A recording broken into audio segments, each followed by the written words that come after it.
ఆ ఊరి నిండా గబ్బిలాలే. ఎక్కడ చూసినా చెట్లకు తలకిందులుగా వేలాడుతూ ఉంటాయి.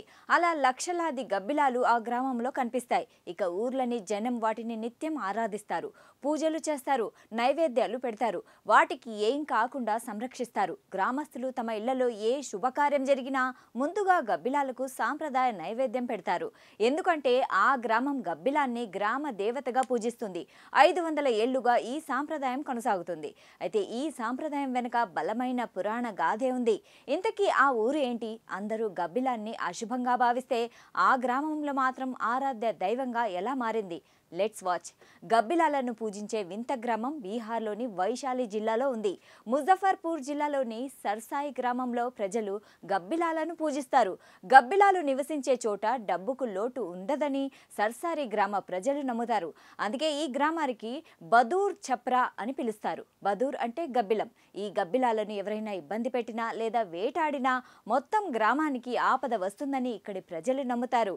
ఇలా చేస్తే వారి ఇంట్లో అనారోగ్యాలు, కలహాలు, ఆర్థిక నష్టాలు సంభవిస్తాయని గ్రామస్తులు ప్రగాఢంగా నమ్ముతారు.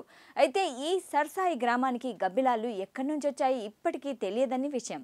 అయితే ఈ గబ్బిలాలను చూసేందుకు నిత్యం పర్యాటకుల రద్దీ ఉంటుంది. ప్రజలు ఈ గబ్బిలాలను సంపద, అదృష్టానికి దేవత అయిన లక్ష్మీదేవితో పోలుస్తారు.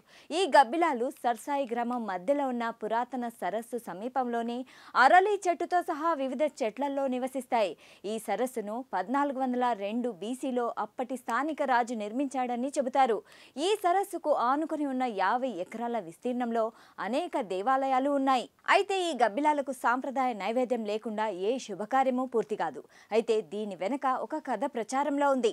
మధ్యయుగంలో వైశాలిలో ఒక పెద్ద అంటువ్యాధి బారిన పడి చాలా మంది ప్రాణాలు కోల్పోయారని గ్రామస్తులు చెబుతున్నారు. ఈ సందర్భంగానే ఈ గ్రామానికి మొదట గబ్బిలాలు వచ్చాయని, అక్కడి నుంచి గ్రామం ఎలాంటి మహమ్మారి ప్రవేశించలేదని గ్రామస్తులు చెబుతున్నారు. అయితే ఊరి బయట నుంచి ఎవరైనా రాత్రిపూట సరస్సు దగ్గరికి వెళ్తే గబ్బిలాలు రెచ్చిపోతుంటాయి. కానీ వాటి వల్ల గ్రామస్తులకు ఎలాంటి ఇబ్బందులు కలగలేదు. ఇక్కడ గబ్బిలాలు లేకుండా ఏ మతపరమైన వేడుక పూర్తి కాదు. ఇది ఇక్కడి గబ్బిలాలకు నివాళి లాంటిది. అయితే ఈ గబ్బిలాలు నిర్దిష్ట వాసనను వెదజల్లుతాయని, ఒక మానవ శరీరంపై ప్రతికూల ప్రభావాన్ని చూపే బ్యాక్టీరియాను చంపే రసాయనాలను కలిగి ఉంటాయని గ్రామస్తులు చెప్పిన కథ ఆధారంగా నిపుణులు భావిస్తున్నారు. ఇక ఈ గ్రామంలో పెద్దల ప్రకారం ఈ సాంప్రదాయం సుమారు 500 నుంచి 600 సంవత్సరాల క్రితం నుంచి వస్తుంది. ఘేయ్ రాయ్ అనే వ్యక్తి ఈ గ్రామాన్ని స్థాపించాడని, అతనికి 4 కుమారులు ఉండేవారని, క్రమంగా వారి వంశం విస్తరించిందని అంటున్నారు. నేడు వారి 100కు పైగా తరాలు ఇక్కడ నివసిస్తున్నాయని గ్రామ పెద్దలు చెబుతున్నారు. అలాగే గ్రామంలో గబ్బిలాల నివాసం కూడా అంతే పాతదని నమ్ముతారు. అయితే దాదాపు 250 సంవత్సరాల క్రితం గ్రామంలో ఎవరో గబ్బిలాలను చంపడానికి ప్రయత్నించారని, వాటిని తరిమి కొట్టారని, దాని తర్వాత గ్రామంలో కరువు ఏర్పడింది. ప్రజలు అనారోగ్యానికి గురయ్యారు. అంతటా ఆపదలు చుట్టుముట్టాయని అంటున్నారు. ఆ సమయంలో గ్రామ ప్రజలు పండితులతో పూజలు చేయించారు.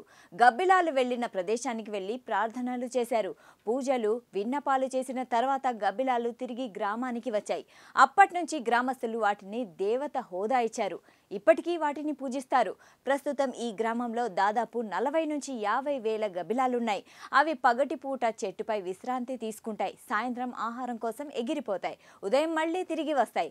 గ్రామ ప్రజలు వాటిని ఏ విధంగానూ ఇబ్బంది పెట్టరు. ప్రజలు వాటిని సురక్షితంగా, గౌరవంగా జీవించడానికి అనుమతిస్తారు. ఇక ఇంత భారీ సంఖ్యలో ఒకే చోట ఉన్న గబ్బిలాలతో పాటు గ్రామస్తులకు వాటితో ఉన్న లోతైన సంబంధాన్ని చూడడానికి దూర ప్రాంతాల నుంచి ఏడాది పొడవునా పర్యాటకులు ఈ గ్రామానికి వస్తూనే ఉంటారు.